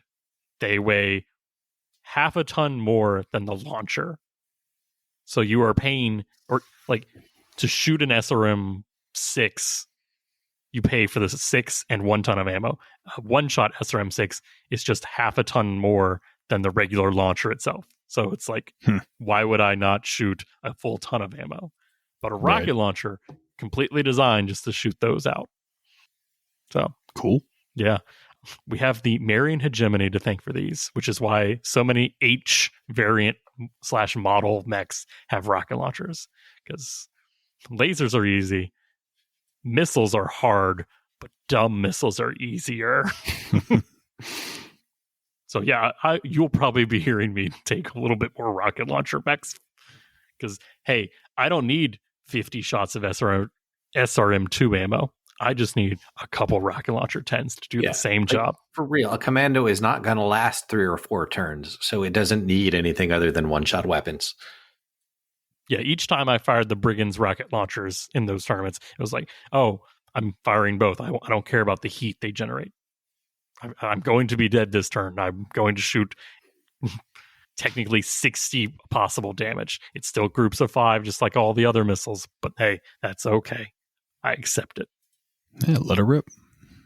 Such a Robotech spread, too, when you fire a rocket launcher. Oh, yeah. Thank you, Denim. That's so much of a better mental image than what I had, which was just shotgun blast like everywhere, like terrible targeting computering. No, this is just so many missiles that some of them have to hit. I did want to go into, we see so many of the Meanwhile in the Periphery memes that I had to touch on them, and that is all the mech mods, because, well, Battle Mech Fusion Engine's if it's not working great before it got to the pirate realm, it's probably not working great after it's been there for 50 years. Guess what's probably there? Oh yeah, ice engines. Ice engines. Good old diesel, combustion, whatever, runs off the stuff that runs off on like really bad alcohol. Yeah. 2-stroke engines with a pull cord to get started. These are in industrial mechs because, well, you don't need a fusion engine. You just need something to like cut down trees, move cattle around, just be there to be a mech. Real cheap and easy. And what's cheaper than not having ammo for energy weapons is just using melee weapons. Yeah. So, a lot of those mechs, especially with ice engines, have bolted on or integrated melee weapons because it's still a mech, it's still heavy, it still does damage. There's no reloading at all. Oh yeah. Yeah. The cool part about the internal combustion engine in a mech, you get no heat on movement. That's pretty cool. Yeah, you know that. Is it? Yeah, okay. The worst part about a battle mech fusion engine, I have to pay 2 heat every time I run. This is terrible. I really wish I didn't have to pay heat. Okay, well here's this diesel engine. It weighs the size of it is. You pay so much in tonnage for the engine compared to a fusion engine. It does not have the same internal heat sinks as the fusion engine, which requires 10 technically. So you have to have 10 for a fusion engine. You don't have to have any for a combustion engine. But I will take them so that I don't have to have an ice engine. Exactly. Yeah. Now, what happens if your internal combustion engine gets crit? Oh, totally nothing at all. I know it doesn't stack bowl. So there's that. On the first one, you just roll at the first engine crit. On a 10 up, the engine explodes and the mech is destroyed. Fantastic. I love that. If you get 2 crits, you add +3. And then it keeps going on. So it's like it's just more chances to explode rather than the engine, now you get 5 heat. Shielding shuts down. No, it just explodes. Every time it just blows a gasket and you have to see if the engine's still running. Oh, it's so Mad Max too, because it starts spitting out that black, greasy smoke. Mm-hmm. It's like you're out there wiping your what's left of your cockpit, and it's smearing that grease all over the place. Yeah, yeah. I thought that was cool. Yeah, I have a worse engine than you, but I have one advantage. No penalties on a 10 up. It's not worth it, folks. And then I was like, okay, let me pick 2 industrial mechs to talk about that are quote unquote good pirate mechs. The St. Florian. Had either of you ever heard of this? Well, I know that there's a St. Florian cross, which is normally the cross of firefighters. So yep. I have to assume it's something with that. Yeah. So it's a firefighter mech that has all fluid guns to put out fires. And it's got it's actually the premium firefighting mech made for big cities where you can't. That's kind of cool. Then there's the weaponized version, which has 2 plasma rifles. This does the opposite of put out fires. Exactly. This is what happens when you get disgruntled firefighters who go off to be pirates. And then there's you've heard of the muckraker. I know you've seen the dumb art of that. Yeah. That's a dump truck with legs, completely meant to be a dump truck. Devastator wannabe mech, yeah. It has a rotary autocannon 5 and an MRM-20. I just imagine those are duct taped and bolted on the outside, right? They're not supposed to be there. Steve, do you know how much damage that does in Alpha Strike? Oh, God, I have not looked up the muckraker in Alpha Strike in a long time. I don't have the card in front of me. What's it look like? 440. Oh, my God, that's amazing. Well, the rack can put out 30 points of damage if it rolls well. If it rolls well. is another 20 points. So it's 50 points of damage, potentially. Yeah. So I'm like, so everyone's like, industrial mechs are great, right? Here, if it has an advanced fire control. If it does, that essentially means it has a battle mech level or grade targeting system. If it has a basic fire control, it's a +1 to your hit penalty and +1 to gunnery skill for any rotary autocannon jamming purposes. Yeah. So yeah, battle mech computers made to battle, industrial mech made to industry. Yeah, because that MRM is already a +1 on top of that. Yeah, you don't want that on a basic fire control mech. And then this is one that we've avoided talking about, which is primitives and industrial armors. AKA, if you're not going into battle, do you really need fully, environmentally sealed armor? No. That steel plate is good enough.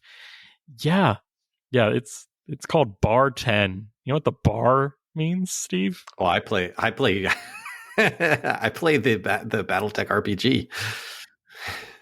Time of War talks about barrier armor rating all the time. Yeah. Constantly. Yeah. Yeah, the aerospace people know what this is. The BattleMech people, not so much. The most common is Bar 10. That means if a weapon that inflicts more damage than 10 hits it, you need to check for a critical, no matter what. No. Oh, no. So that large VSP that does 11, if you have Bar 10, VSP hits you, you could have 1,000 armor in that location. It checks for a crit because it's not perfectly sealed. Yeah. Well, it's not as good quality armor as BattleTech armor. Mm-hmm. You know, it's welded on steel plates, have their own bar. Iron plates have a lower bar. You know, wood has its own bar. Yeah. So if you're doing that stuff in an RPG and you're trying to set up, you know, something, a powerful enough weapon, like this will stop a small laser until it burns through, but a medium laser will always punch through. Always. What is the bar on wood denim? I have to imagine a machine gun is going to go through the wood window paneling. Some wood is pretty sturdy. I couldn't tell you off the top of my head, but this is BattleTech. There is a table. Of course there is. Commercial is Bar 5 and industrial is Bar 10, if that gives you an idea. So 2? Yeah, I was like, if it's not 1. Okay. Thank you, Sarna. You have the bar rating material. Paper is 0. Glass is 1. Walls and doors are 2. Solid wood desk is 4. So, a solid wood desk is going to stop. 4 is higher than I remember. Wait, you see that movie? So remember, hold on. BattleTech was designed after like 80s action movies. Mm-hmm. How many times is there a shootout where somebody kicks a table over and it defends against everything? That was before the era of IKEA. My IKEA desk ain't stopping squat, okay? Yeah, but these are like the solid oak tables that are, you know, like 100 years old, that are, you know, 4 inches thick of solid oak. You know, they'll stop apparently a small laser. I like how it specifies Bar 3 is particle board table, Bar 4 is solid wood desk. So you gotta get that hardwood. No, I don't trust that. A particle board desk is just my IKEA desk, and I don't think this is stopping anything. I'm just like 80s particle board. Yeah. So don't take mechs with bar armor. I did it once. It was not worth it. I tried it. No. You just get crit out by anything. Because PPCs have been around for a while. People forget that. Primitive PPC, really ancient tech. So that's some fun pirate technology, which I feel like if I were to tell anyone I want to do pirates, but I want to do like hardcore, like established piratey. I was like, cool, pick the 2 worst industrial mechs, weaponize them. There you go. And then make sure your pilots are really, really drunk. Yeah. I could see a pirate on pirate fight being a lot of fun, where you're just kind of throwing ramshackle nonsense together and watching them go at it and see how it kind of shakes out. But if you were to really try to run pirates for real, you know, I mean, like 90 some odd % of them die within the first year. Like, it's just, you hear about the successful or the vicious or the well-equipped pirates, but so many pirate bands out there are just wiped out by the first failed raid they try and do. So it's, you know, they're desperate people and they don't always survive. They're the sea turtles of the BattleTech world. Wait, how does that apply? Explain that. Explain, how are they the sea turtles of the BattleTech world? I got to hear this. They hatch on the beach and they got to run that gambit to the ocean. Yeah. They're trying to raid for resources, and 90% every mercenary company wants to make a name for themselves and is out there to just seal club some poor pirates that just as soon as they submitted the resignation letter to like their employer, like mercenary companies are like, I smell pirate. I smell illegally occupying those battle mechs. So wouldn't that make the pirates the baby seals that are about to get clubbed and not turtles? I think the turtles have the... I like how he's clubbing the babies. He's clubbing the turtles like baby seals. Yeah, right. I'm just picking apart your analysis here. They're the seagulls that scoop them up. There you go. Yeah. Fly off with them. It's feed their families. Only the pirates that live and make it to the ocean of the periphery get to exist. But it's a rush to get there, and everyone's no one starts on Terra and's like, I'm going to be a pirate on Terra. It's going to be fun. That's what they said. But no, it would be fun. How to play one on the table. I think that's, like you said, Denim, I think that is completely up to you and the story you want to tell, because it is the most narrative possible way to play. Yeah, if you're going to play them as pirates, they really should be op4. But if you're going to play them as heroes that are down on their luck, that were forced into piracy and have a redemption arc, then they can be players. Yeah, I'd agree with that. I think because the pirate tech is so kind of weird, and you can always adjust, like you mentioned earlier, Denim, right? You can change their armor because it's, this armor panel's fallen off, or you can take away a gun here or there, and you can have more guys than you need on the field, right? Or even like every time they fire their PPC, it has a 50% chance of jamming, something like that. Something like that. Yeah. Narratively, you can do whatever you want. Infinite number of things you can do. And you don't have to justify too much because, well, they're pirates. Yeah, I definitely think pirates having like one cool mech from, a other faction, and then the rest of just being like complete trash is also like extremely lore friendly and viable. And it's like, yeah, that's the new guy. He brought his good mech, and we're just all here to support him. Yeah, I mean, BattleTech as a game needs pirates out there. They need them. Yeah, so they're never going away. Pirates are an endangered species, or is there like a fishing limit? Like, there you go. You can only kill 5 pirates per year. Yeah, only in season. It's pirate season, but it's only this window. Yeah. So no, I think I'm going to stick with playing pirates. Yes, a lot of the pirate stuff is hegemony, Marian hegemony, not Terran hegemony. There's too many hegemonies. Which is weird. There really aren't that many hegemonies. I think there are really only 2, Josh. Yeah, you're right. But yeah, so I'm liking the rocket launcher and medium laser pirates, and just like, cool, I can either be here for 1 turn or 10. It's how much bracket fire do I want? The more the better. Oh, I missed all the rockets. Well, I guess that was it. All right, we're gonna time to leave. Yeah. I'm a one-trick pony. That was the trick. It didn't work. I'm out of here. I overheated and shut down. Goodbye. So I think everyone should play pirates once. I think a lot of new players would have a fun time. Like, maybe not trying out the bad stuff, but just like, hey, don't worry about making a mercenary company. Worry about making a pirate company. Like, that's where your Stingers and Locust and Wasp, your trash mechs go in. Yeah. And it gives you an opportunity to use your plastic if you don't have anything assigned there. And no, I really think it's a great place to start campaigns with too, right? It's the story doesn't have to be terribly watertight to it doesn't have to make sense because pirates. They're all unique. The party is one bad contract away from just going to pirates. So win or lose, you're either a pirate or you're beating up pirates. Well, anything else for this one? I think that just about wraps it up. Alrighty.